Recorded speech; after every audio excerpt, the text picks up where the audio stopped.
আসসালামু আলাইকুম, মাহফুজা কিচেন বিউটিতে আপনাদের সবাইকে ওয়েলকাম। আলু দিয়ে মুরগির মাংসের ঝোল করব। তো চলুন আপনাদের সাথে রান্নাটা শেয়ার করি। মুরগির মাংস রান্না করার জন্য দিয়ে দিচ্ছি কড়াই 3 চামচ কিছু গোটা মশলা। চারটা নরম হবে, এর মধ্যে চিকেনটা দিয়ে দিচ্ছি।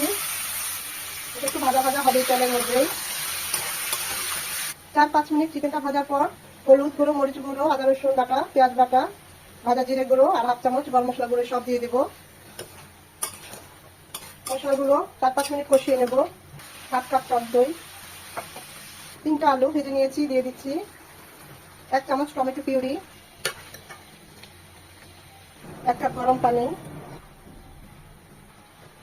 এখন এটা রান্না হবে। স্বাদ মতো লবণ দিলাম। আমাদের চিকেনটা একদম রেডি। খুব সুন্দর একটা ফ্লেভার চলে এসেছে। তৈরি হয়ে গেল আমার আলু দিয়ে মুরগির মাংস রান্না। এভাবে অবশ্যই একবার হলেও ট্রাই